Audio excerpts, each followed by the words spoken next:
como é um ano de Olimpíadas, todos os fabricantes acabam lançando câmeras novas para esporte, né, para vida selvagem também, mas principalmente por causa das Olimpíadas, então elas têm uma pegada de esporte, certo? Eu vou falar sobre os dois lançamentos da Canon e da Nikon, ok? Principalmente o da Nikon, que foi o último, tá? Então a Nikon lançou a D5, certo? Eu estou aqui no site DP Review, que eu também vou colocar o link para vocês, abri o que eles estão falando aqui sobre a D5, e vamos ver a comparação entre a D4, que era o modelo anterior da Nikon, a D5 e a da Canon, que é a 1DX Mark II, certo? Então a primeira coisa que a gente pode comparar aqui é os preços, tá? A da Canon, 6.000, e a da Nikon, $6.500, ok? Quantidade de megapixels a gente está mais ou menos na mesma, certo? 20.8 para Nikon, 20.2 para Canon, certo? Aqui no ISO, a Nikon está com ISO de 100 até 102.400 e a Canon de 100 até 51.200. Pois eu vou falar especificamente sobre essa questão do ISO. E também outra coisa importante que eu quero chamar a atenção para vocês são a quantidade de pontos de foco, que a Nikon passou de 51 para 153 e a Canon tem 61 pontos de foco. O restante aqui até tem algumas diferenças, mas não significativas. A gente vai passar direto aqui para a quantidade de fotos por segundo, certo? Que está aqui 12 fotos por segundo para a Nikon, 14 fotos por segundo para a Canon. Isso daqui, então, é o quantas fotografias ela faz em sequência, certo? E a capacidade da bateria, 3.780 para a Nikon, 1.210 fotografias por carga de bateria para a Canon. Ok, então essas são as diferenças entre a Nikon anterior e a Canon atual.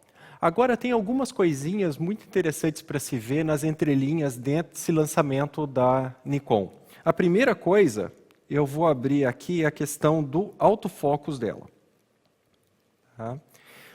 Uma câmera que é feita para esporte, ela tem que ter um autofocus muito rápido, certo?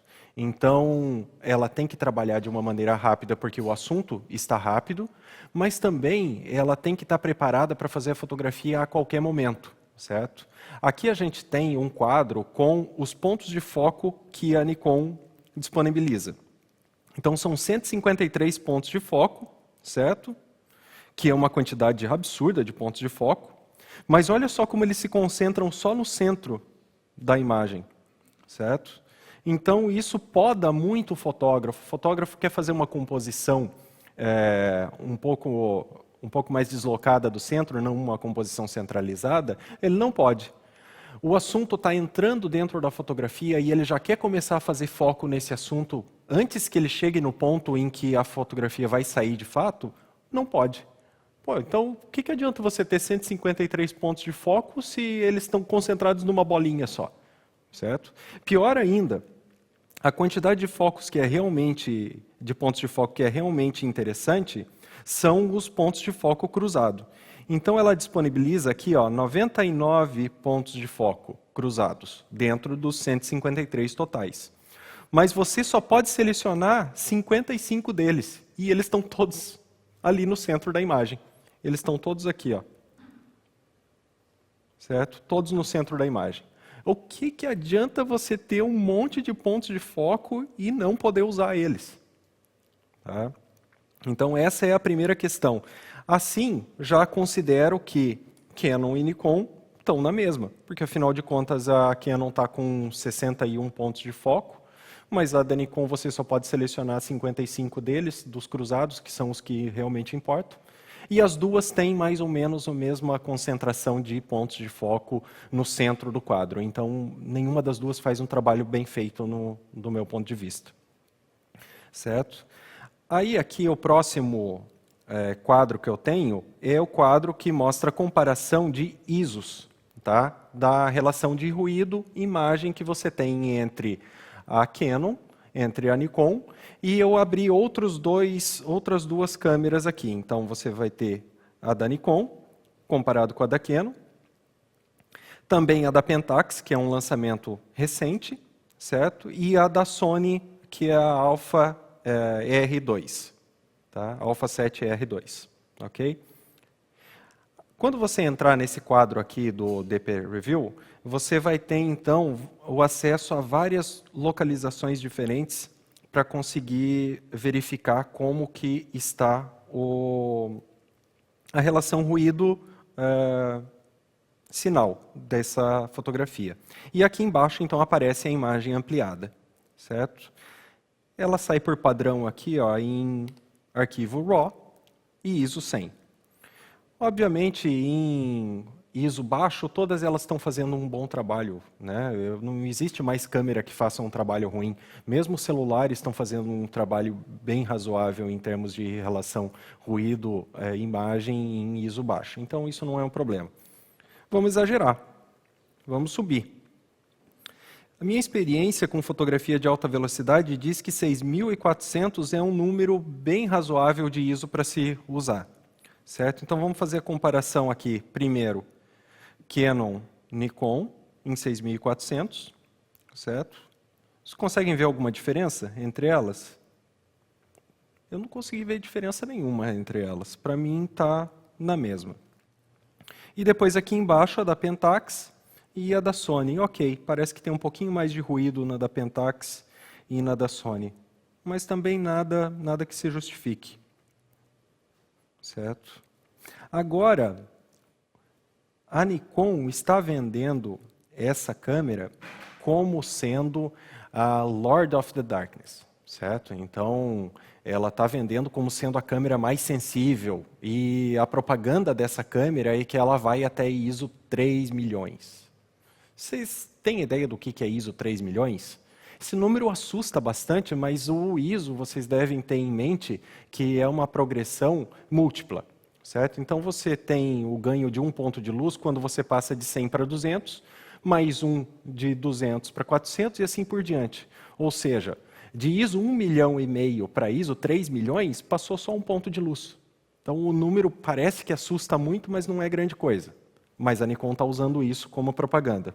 Vamos colocar ISO 3 milhões e vamos ver o que acontece. ISO 3 milhões. Cadê a imagem? Estão vendo alguma imagem? Não, eu estou vendo só ruído. Certo? Em todas as câmeras. O ISO máximo de todas as câmeras tem só ruído. Mas o da Nikon não dá para ver nem a imagem quando não está ampliada. Certo? Mal dá para ver ali um vulto do que seria a imagem. Aí eu me pergunto o seguinte. Essa é uma câmera que não é voltada para o público, certo? As pessoas não compram essa câmera normalmente. São câmeras feitas para fotojornalista, porque ela custa $7.000, $8.000, só o corpo dela. Tá? Então, por que eles fazem algo que é para chamar a atenção do comércio em geral, certo? Sendo que quem vai comprar essa câmera sabe que ISO 3 milhões não dá para usar. Tanto que já estão fazendo piada com a textura da fotografia, estão chamando ela de tapete persa, textura de tapete persa. Que parece mesmo, né? É um mosaico de várias coresinhas, certo? Então, tio Nikon, você não fez a Lord of Darkness, você fez a Prince of Persia das câmeras, certo?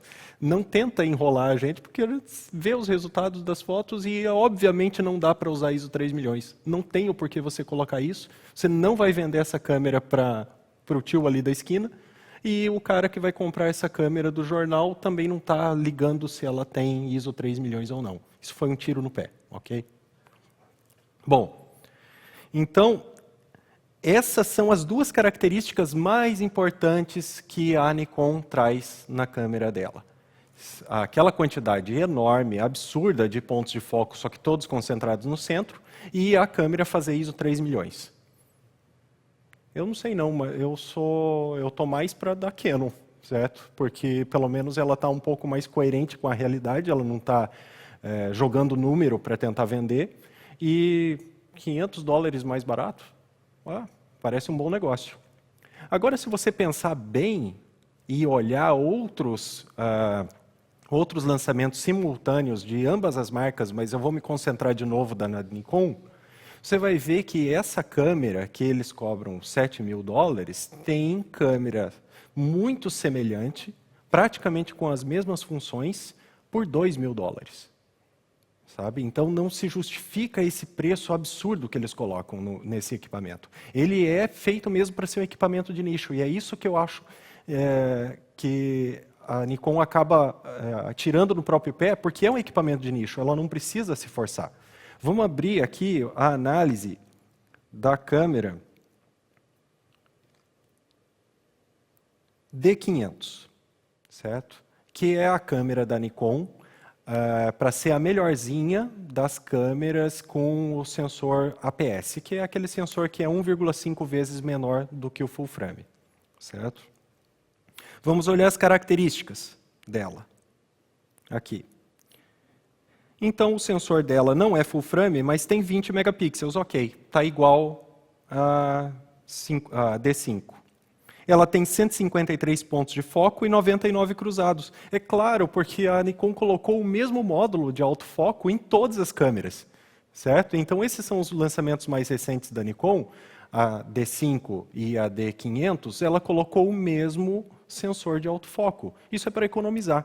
Só que, em uma câmera com um sensor pequeno, olha o que acontece com esses pontos de autofoco.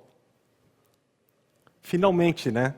Cobre o quadro completo, certo? Então, tio Nikon, é isso daqui que você deveria ter feito na outra câmera. Para que tentar ficar fazendo um módulo só para servir para todas as câmeras? Você está fazendo uma câmera de nicho, faz um módulo para ela que cubra o quadro full frame. É isso daqui que um fotógrafo de esporte ou de natureza precisa. Que todo o quadro da fotografia seja coberto por pontos de foco. Precisa de 153, 150, 200? Não precisa, não precisa de tudo isso. Mas desde que eles cubram todo o quadro da foto, certo? Então, nesse ponto, essa câmera que custa uma fração da outra é superior. Bom, mas será que ela é tão rápida? 10 fotos por segundo ela faz. Ok? Então ela faz 10 fotos por segundo. É muito rápido isso, é mais do que o suficiente e é quase o que a D5 faz. Ok? Então ela tem o mesmo sensor de autofoco, portanto vai fazer foco na mesma velocidade, certo? Ela tem, portanto, as mesmas capacidades de autofoco da outra que custa 4 vezes mais, 3, 4 vezes mais. Ela tem tanta velocidade de disparo quanto a outra, porque 10 fotos por segundo é mais do que o suficiente para qualquer um, certo? E ela tem uma relação de ruído também muito mais interessante. Vamos abrir aqui,